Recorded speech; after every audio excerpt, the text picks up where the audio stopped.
माघ की शिवरात्रि और फाल्गुन की शिवरात्रि, ये दोनों शिवरात्रि भव्यता के रूप में मनाई जाती है।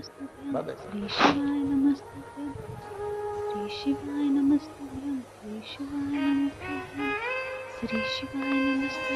दुनिया के लोग कहते हैं कि शिवरात्रि के दिन भगवान शंकर की पार्वती जी के साथ शादी हुई। ये दुनिया के लोग कहते हैं।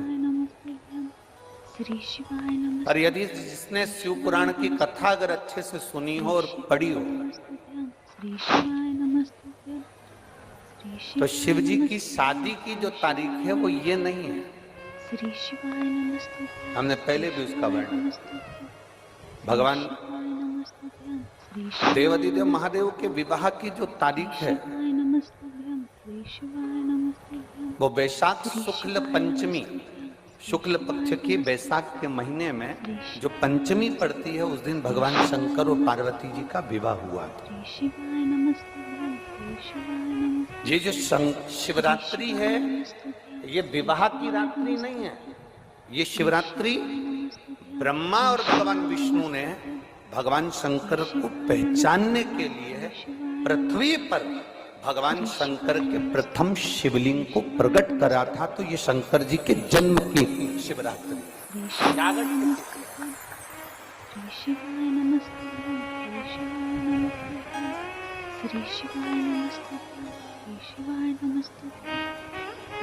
ये शिव जी के प्रागट्य की शिवरात्रि। ये शिवरात्रि जो आएगी, माघ की शिवरात्रि, जो मूल शिवरात्रि होती है, जिस दिन शिवरात्रि के दिन भगवान ब्रह्मदेव और भगवान नारायण ने भगवान शंकर को पर्वत को घुमाकर उनके लिंग की आकृति, उनका स्वरूप प्रकट किया। उनका स्वरूप प्रकट किया, उनका जन्म। आपसे कोई पूछे कि शंकर जी का जन्म कब हुआ था, बिल्कुल बेझिझक कह सकते हो शिवरात्रि के दिन हैप्पी बर्थडे ने टू यू। उसमें तुम्हें सोचना नहीं। भ्रम फैलाने वाले बहुत भ्रम फैलाते हैं। और आज इस व्यासपीठ से एक बात और कहना चाहेंगे, जिसको अपने जन्म की तारीख ना मालूम हो, जिसको अपने जन्म दिन ना मालूम हो, वो आप नियम बना लो कि आपका जन्मदिन भी शिवरात्रि के दिन ही हुआ है, पक्का। जब परब्रह्म परमेश्वर स्वयं देवाधिदेव महादेव शिवरात्रि के दिन प्रकट हो जाता है, उसका शिवलिंग, उसकी आकृति प्रकट हो जाती है। और ब्रह्मा जी ऊपर जाकर मालूम करते हैं, आकाश में बढ़ते जाते हैं, तो भी उनको शंकर भगवान के शिवलिंग का छोर नहीं मिलता। भगवान नारायण नीचे की ओर बढ़ते चले जाते हैं, पाताल की ओर, और उनके चरण नहीं मिलते, तब हार जाते हैं कि शंकर को पहचानना कठिन।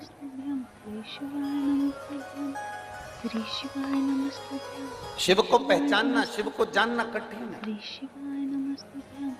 बहुत कठिन।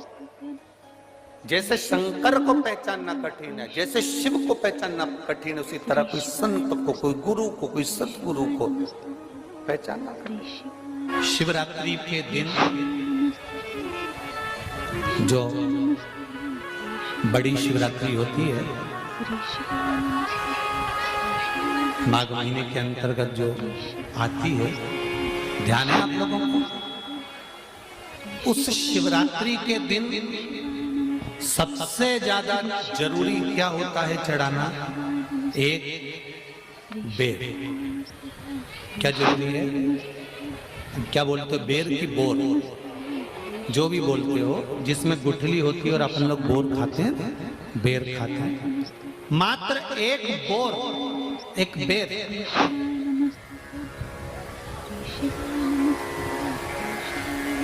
महाशिवरात्रि के दिन समर्पित किया जाता है। क्यों करते हैं?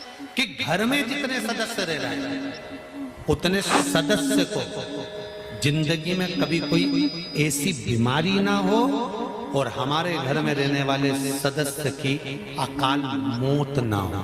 उसके लिए मात्र एक बेलपत्र की जगह एक बेर भी समर्पित कर देते हैं तो अकाल मृत्यु टल जाती है, अकाल मौत टल जाती है।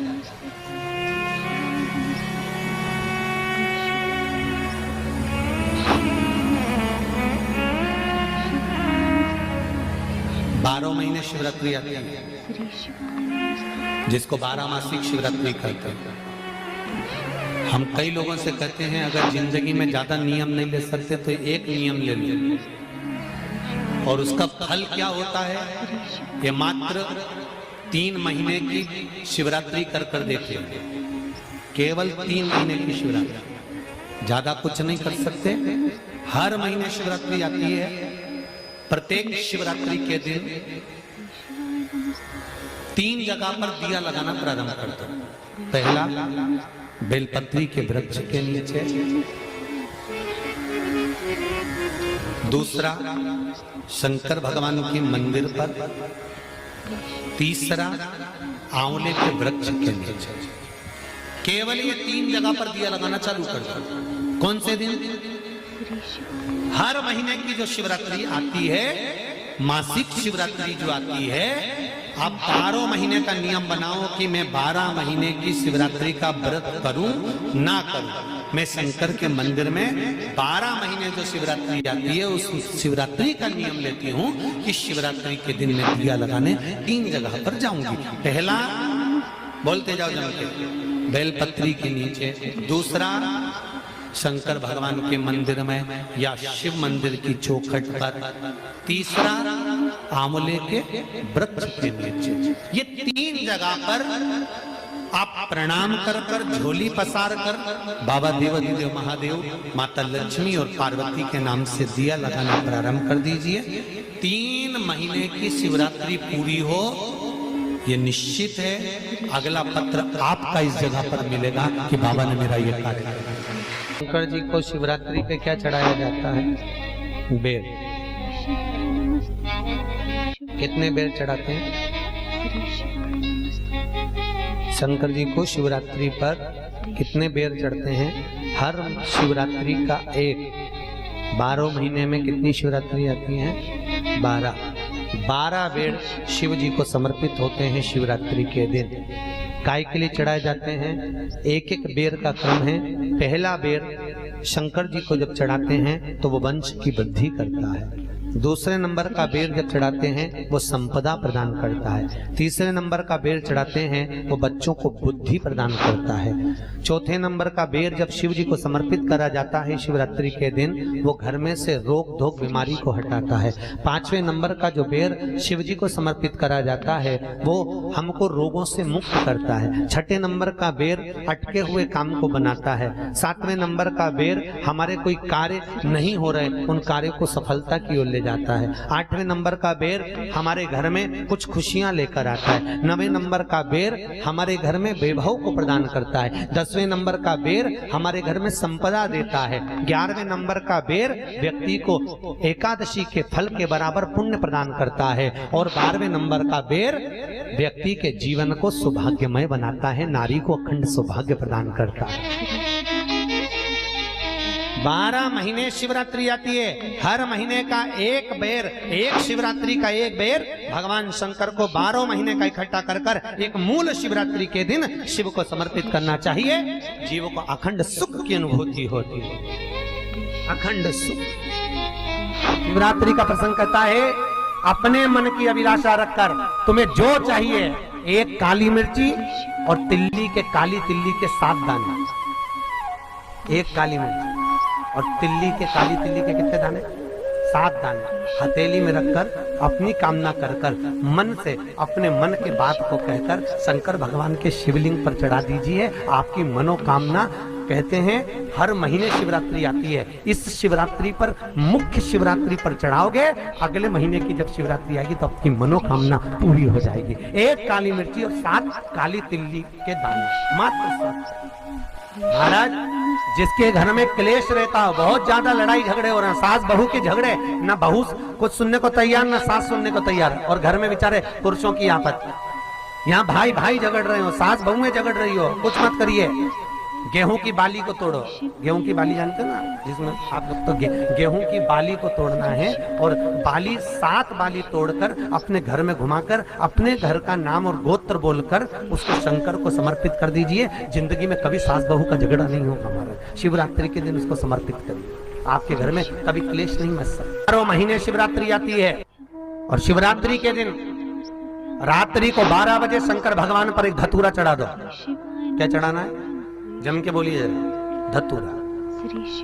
ये शंकर भगवान को धतूरा चढ़ा दो। 12 बजे रात्रि को शिव जी पे धतूरा चढ़ाओ। आधे घंटे तक धतूरा चढ़े रहने दो और आप श्री शिवाय नमस्तुभ्यम का जाप करो। जिस शंकर जी पे धतूरा चढ़ाए उस मंदिर के बाहर बैठकर कौन सा मंत्र जपना है? श्री शिवाय नमस्तुभ्यम। फिर से बोलो, श्री शिवाय नमस्तुभ्यम। धतूरा चढ़ाकर श्री शिवाय नमस्तुभ्यम का स्मरण करिए। और जो दुकान नहीं चलती हो, घर में लक्ष्मी नहीं टिकती हो, खेत में फसल अच्छी नहीं आती हो, संपदा नहीं आ रही हो, बस उस धतूरे को लाल वस्त्र में बांधकर अपनी दुकान में, अपने व्यापार में, अपने घर में रात को 12:30 बजे उठाकर लाओ और 4 बजे के पहले उसको अपनी दुकान, व्यापार, व्यवसाय में उसको बांध दीजिए। और अगर जो जमीन फसल सही नहीं दे रही हो, वो जमीन में ले जाकर गाड़ दीजिए। आपको जीवन में कभी तकलीफ नहीं भोगना पड़ेगी, लक्ष्मी बढ़ती चली जाएगी, संपदा बढ़ेगी। जो व्यक्ति ज्यादा बीमार रहता हो, बहुत बीमारी उसको घेरे रहती हो, परेशान रह रहा हो, बीमारी बनी हुई है, तो बोर चढ़ाइए। बेर क्या बोलते हैं यहाँ पर? बेर की बोर। वो खाने वाला बेर जो होता है, उस बेर को 7 बेर ले लो और 7 बेर को लेकर अपने ऊपर से घुमाकर शिवरात्रि की दोपहर के 12 बजे शंकर भगवान के शिवलिंग पर ले जाकर उस बेर को चढ़ा दीजिए। आपका रोग, आपकी बीमारी मात्र 3 महीने के अंदर समाप्त हो जाएगी। बेर चढ़ाने का बड़ा महत्व है। यहाँ चढ़ाते हैं कि नहीं चढ़ाते? चढ़ाते हैं। शिवरात्रि के दिन बेर चढ़ाने का बड़ा महत्व है। और शिवरात्रि पर चढ़ा हुआ वो बेर उठाकर ले आइए और उस बेर को उठाकर रख लीजिए। मान लो किसी को उदर से जुड़ी हुई जब तकलीफ रहती है, पेट से जुड़ी हुई तकलीफ रहती है, पेट से जुड़ी हुई कोई भी प्रॉब्लम हो, अगर पेट से जुड़ा हुआ कोई भी रोग आपको लग गया और डॉक्टर की दवाई चल रही है, सारी औषधि चल रही है, जो शिवरात्रि पर आपने बेर चढ़ाया है, वो बेर अगर आपके यहाँ रखा हुआ है, वो बेर उस रोग वाले व्यक्ति को खिला दीजिए। आधे घंटे के अंदर पेट का दर्द, पेट की तकलीफ, पेट का कैसा भी रोग होगा, एकदम आराम लग जाएगा। उस बेर में इतना दम, इतना प्रबलता आ जाती है। शंकर को जो शिवरात्रि के दिन बेर चढ़ाया जाता है,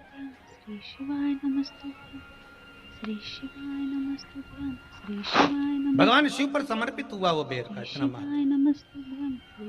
महाराज। और जो देवता को उठाने के लिए बोर समर्पित करा जाता है, बेर भाजी आंवला उठो देव सांवरा, उसमें शंकर जी का भाव है, क्योंकि शिव जी का दर्शन भगवान नारायण उठते से करना चाहते हैं। सबसे पहले नेत्र खोले और मेरा शिव का दर्शन हुआ। बेर का भाव ही शिव का दर्शन का भाव।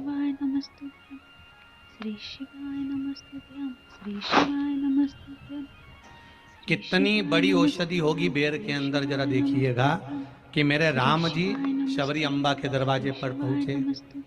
आप लोग भजन में लेते रहते हो, शबरी संवारे रास्ता आएंगे राम जी, मेरा भी धन्य जीवन बनाएंगे राम जी।